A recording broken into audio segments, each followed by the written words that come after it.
Okay, so let's get started. We're going to cover an 8-inch and a 6-inch cake. I've already got the 8-inch done, so we're just going to do the 6-inch here. This goes around the 8-inch. This is a longer wrap. I've already taken my 6-inch cake. It's on a board that's the size of the 6. See it underneath there? And that's on a bigger board so that I can handle it. It's already been frosted with buttercream, and then I measure the wrap. So once I covered it with buttercream, I measured my wrap around the cake carefully so you don't disturb your frosting, and make sure that it's going to overlap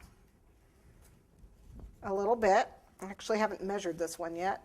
And it's overlapping. Well, it's overlapping quite a bit, so I might cut just a teeny bit off here because it's overlapping, almost an inch.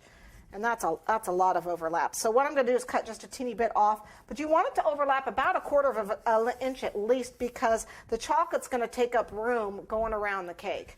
So about 1/8 of an inch. So let's cut just a little bit off. Okay. Just a teeny little bit. But you don't want to cut these until after you've frosted your cake, because your cake, you never know, unless you're really good and always have the same amount of frosting on your cakes every single time, maybe use an ice or tip or something. You're not going to know what the diameter is going to be. The other thing you need to measure now is the height of your cake. So now when I put it on, I want to look at the height. And I can see it's just a little tall for this cake. I'm going to cut it down just a little bit.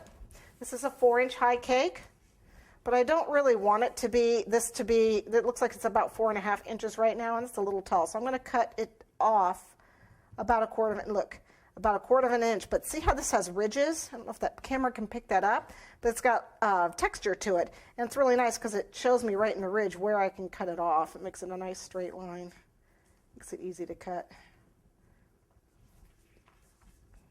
You can find all sorts of plastics that have texture to them.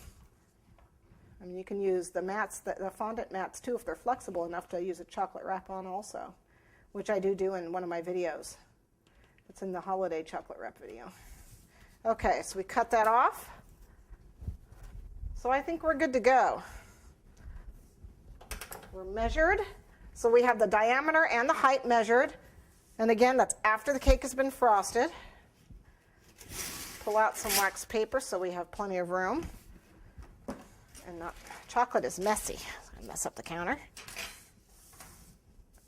Okay, we actually want the bumpy side, this side, the back of the shelf liner. It's not quite as, doesn't have as good of a texture to it, so it's not going to show up as well. So we actually are using the front, which is what shows you when the roll. It's the part you see in the roll. This is the part that would be the right side. Okay, so we're actually going to use that. We're going to melt our chocolate. These are just the chocolate discs, the summer coating, white chocolate summer coating. So we're going to melt this for about a minute. All right, so we've got our chocolate melted, usually a minute and then 30-second bursts, and always make sure you knead it in between. So what I'm going to do now is I'm going to cut off the tip. I seem to have lost my scissors. So we'll just cut this off so that we can